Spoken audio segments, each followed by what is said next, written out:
Shalom teman-teman semua. Saya percaya kabar kalian semua baik, seperti saya di sini juga sekeluarga. Kabar kami baik. Saya mau sharing gimana saya baca firman Tuhan, mendalami firman Tuhan. Saya sekarang lagi berlibur ya teman-teman, dan sekalian berlibur kayak kita pergi, ini kan lagi di Swiss, dan kalau kita pergi dari satu tempat wisata ke tempat wisata lainnya, naik bus 1 jam, naik tren 30 menit, atau kadang juga lebih gitu ya. Kadang waktu tuh kayak ada gitu loh yang terluang buat nunggu nyampe ke tempat tujuan di dalam tren atau bus tadi. Jadi saya puji Tuhan ya, ketika ada rema di dalam hati saya sampaikan gitu loh kepada kalian dengan membuat video. Jadi video yang saya buat dalam 1 hari, kita berlibur di sini 4 hari, itu bisa berkali-kali gitu, kayak 3-4 video dalam sehari gitu.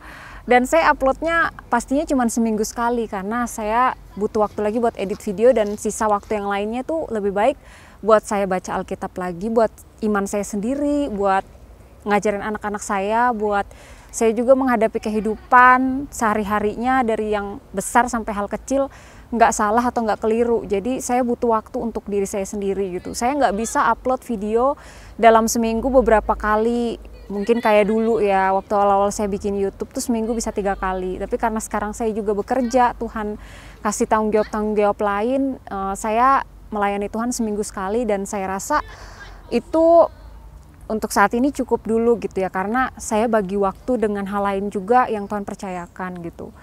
Nah, seperti hari ini ya, kita pergi pagi untuk udah nentuin gitu ya mau kemana, sementara kita ada di kota Lucerne, dan kita mau jelajah juga, explore sekitarnya gitu. Jadi sekarang saya lagi ada di stand, dan tadi ya saya baca firman Tuhan untuk hari ini. Saya kebetulan masuk ke 2 Petrus pasal 3. Saya tuh udah kehabisan ide teman-teman, karena banyak yang saya mau ceritain ke kalian, dan itu tuh udah habis karena yang tadi saya bilang sehari saya bikin 3 atau 4 video gitu. Nah, hari ini di jam sore ini ya, ini udah jam 5:17, saya ada ide gitu loh dari Tuhan pastinya. Kok pas saya baca Alkitab tiba-tiba aja ada ide gitu. Dan saya mau cerita tentang gimana saya dapat sesuatu dari firman Tuhan itu nggak lagi jadi susu atau makanan lunak bagi saya, tapi lebih kepada protein semua gitu, daging semua. Jadi dari pembacaan saya, ketika saya baca 1 kali, 2 kali, dan mungkin mendalami lagi gitu ayat per ayat. Dan kalau saya baca juga, saya ingat ayat-ayat paralelnya. Kebetulan saya tuh bacanya jadi pakai HP ya teman-teman. Saya dulu pernah punya Alkitab buku, dan Alkitab saya dijamret orang sama di dalam tas gitu ketika di Papua. Jadi saya udah lengket sama Alkitab yang HP ini, karena saya bawa kemana-mana dan saya udah tanda-tandai di dalamnya gitu. Saya juga punya Alkitab bahasa Inggris yang buku, jadi saya nyamannya kalau buku bahasa Inggris gitu. Jadi di dalam pembacaan saya ya hari ini 2 Petrus 3 tentang perikopnya hari Tuhan. Saudara-saudara yang kekasih, ini sudah surat yang kedua yang kutulis kepadamu. Di dalam kedua surat itu aku berusaha menghidupkan pengertian yang murni oleh peringatan-peringatan. Jadi di sini Petrus mau menyampaikan bahwa dia punya surat yang kedua yang sedang saya baca ini. Karena ini adalah 2 Petrus pasal 3. Jadi tentang peringatan yang sama ternyata dia juga punya di surat-suratnya yang sebelumnya, itu 1 Petrus ya teman-teman. Dan dia ingin menekankan di sini tentang pengertian yang murni oleh peringatan-peringatan. Apakah peringatan-peringatan itu? Peringatan-peringatan pastinya ada sambungannya dengan ayat di bawahnya. Supaya kamu mengingat akan perkataan yang dahulu telah diucapkan oleh nabi-nabi kudus, dan mengingat akan perintah Tuhan dan juru selamat yang telah disampaikan oleh rasul-rasulmu kepadamu. Ayat ini kalau dibaca ke bawah sebenarnya nggak ada pengertian lain selain Petrus ingin menyampaikan bahwa peringatan-peringatan disampaikan oleh nabi-nabi gitu kan. Dan itu masih sampai saat Petrus menyampaikan firman ini, dan ketika kita baca itu pun masih menjadi peringatan gitu.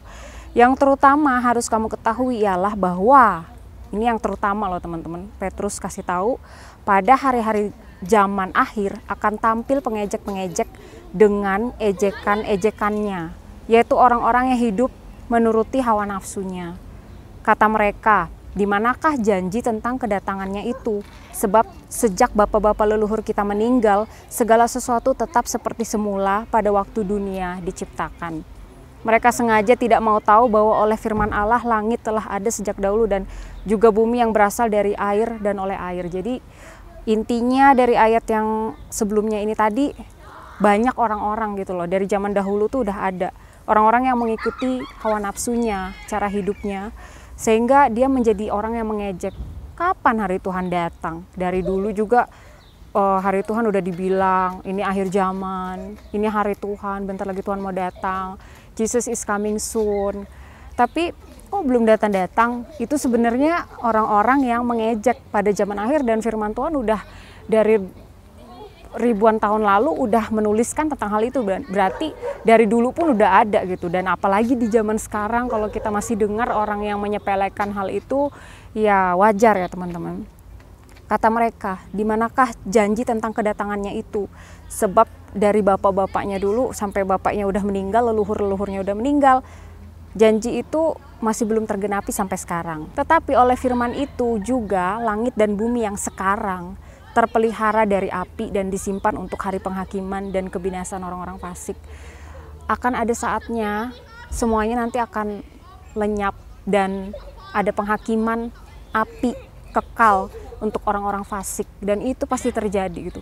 Jika Tuhan masih punya kesabaran sampai hari ini, itu karena kasih karunia Tuhan ingin menyelamatkan sebanyak-banyaknya orang. Bisa jadi orang itu tante saudara, bisa jadi orang itu teman hidup saudara, istri atau suami saudara, atau mungkin anak-anak saudara. Masih ada karunia Tuhan buat mereka. Akan tetapi saudara-saudaraku yang kekasih, yang satu ini tidak boleh kamu lupakan, yaitu bahwa di hadapan Tuhan satu hari sama seperti 1000 tahun, dan 1000 tahun sama seperti satu hari. Tuhan tidak lalai menepati janjinya sekalipun ada orang yang menganggapnya sebagai kelalaian. Tetapi ia sabar terhadap kamu karena ia menghendaki supaya jangan ada yang binasa, melainkan supaya semua orang berbalik dan bertobat. Jadi kesabaran Tuhan yang mungkin menunda 1 tahun lagi dia datang, atau dia sudah menetapkan mungkin 100 tahun lagi dia mau menggenapi janji bahwa dia akan datang. Tapi karena kasihnya dan kesabarannya yang besar itu, dia pengen banyak orang juga, lebih banyak lagi yang diselamatkan. Jadi dia tunda mungkin gitu ya, kalau maksudnya firman ini. Jadi Tuhan intinya tidak akan lalai menepati janjinya sekalipun ada orang yang menganggapnya sebagai kelalaian. Karena apa? Karena ia menghendaki supaya jangan ada yang binasa. Kalau bisa itu memang semua manusia yang dari zaman Adam sampai sekarang, sampai akhir zaman nanti diselamatkan semua. Itu kerinduannya Tuhan gitu. Dan semua orang berbalik dan bertobat. Tetapi hari Tuhan akan tiba, jadi tetap akan tiba. Pada hari itu seperti pencuri. Pada hari itu langit akan lenyap dengan gemuruh yang dahsyat, dan unsur-unsur bumi akan hangus dalam nyala api, dan bumi dan segala yang ada di atasnya akan hilang lenyap ya. Jadi kita jangan lengket sama yang ada di dunia ini, tapi kita lengketnya sama Tuhan dan firman-Nya gitu, karena Tuhanlah yang tidak akan pernah hilang dan tidak akan pernah diambil dari kehidupan kita. Tapi yang lain yang ada sekarang itu akan lenyap suatu saat. Jadi jika segala sesuatu ini akan hancur, secara demikian betapa suci dan salehnya kamu hidup. Yaitu kamu, kita ini sebenarnya semakin kita itu anak Tuhan yang tekun, setia, kita itu sebenarnya yang mempercepat teman-teman kedatangan hari Allah. Pada hari itu langit akan binasa dalam api dan unsur-unsur dunia akan hancur karena nyalanya. Tetapi sesuai dengan janjinya kita menantikan langit dan bumi yang baru, bumi yang di mana terdapat kebenaran. Jadi sebenarnya Tuhan juga ingin cepat sih, supaya jangan juga dari anak-anaknya karena mungkin pencobaan semakin berat gitu ya, anak-anaknya terhilang gitu. Jadi sebenarnya kita anak-anaknya juga mempengaruhi kedatangan Tuhan tuh jadi dipercepat gitu. Tapi yang pasti akan ada harinya di mana Tuhan pasti akan datang. Nah, saya juga sekalian yang sharing tentang firman Tuhan, tentang hari Tuhan ini, saya mau tadi sampaikan gimana saya caranya baca Alkitab supaya bisa dapat daging semua. Ya kalau memang ketika kalian masih lahir baru ya, kalian harus setia dengan proses aja. Baca firman Tuhan setiap hari, kalau bisa tentukan berapa pasal dan konsisten dengan itu setiap hari gitu. Ketika kalian nggak ngerti karena kalian masih baru, mungkin kalian nggak ngerti ayat ini, ayat itu, terus apalagi kitab-kitab yang kayak bilangan atau imamat atau kitab apalah yang di perjanjian baru gitu, mungkin atau wahyu, banyak banget simbol-simbolnya. Tapi itu dibaca aja dengan sabar, tekun, dan setia teman-teman. Nanti itu masuk ke dalam roh kita tuh ngasih makan roh kita sebenarnya. Jadi itu mungkin buat kita masih seperti susu, seperti makanan lunak lainnya yang kalau bayi baru lahir makannya susu, makannya makanan lunak, bubur gitu. Tapi karena ada Roh Kudus, kita terus bertumbuh, kita nggak akan stuck di situ. Ketika kita juga setia ya, kalau kitanya stop baca Alkitabnya, ya akhirnya makanan rohani kita stop juga dong, dan pertumbuhan rohani kita stop juga sampai di situ. Kita tetap bayi sampai nanti bertahun-tahun kemudian. Tapi ketika kita konsisten, pertumbuhan kita pasti, walaupun mungkin perlahan proses karena ada proses, tapi pasti gitu. Dan pada akhirnya akan sampai di mana Anda sudah berapa kali baca Alkitab habis dari Kejadian sampai Wahyu, akhirnya ketika Anda baca satu pasal aja Anda udah ngerti gitu loh. Karena sambil Anda baca, sambil Roh Kudus itu mengingatkan dengan ayat lainnya, dengan cerita lainnya. Bahkan ketika Anda baca, kayak saya misalnya pagi saya baca gitu ya, lalu kemudian ada kejadian dari hari itu di kehidupan saya. Kejadian itu match gitu loh, nyambung sama apa yang saya baca tadi gitu. Dan kayak Tuhan tuh ngasih cara-caranya gimana untuk aplikasinya dalam kehidupan ketika saya ada di kejadian tertentu, aplikasi firman Tuhannya itu gimana gitu.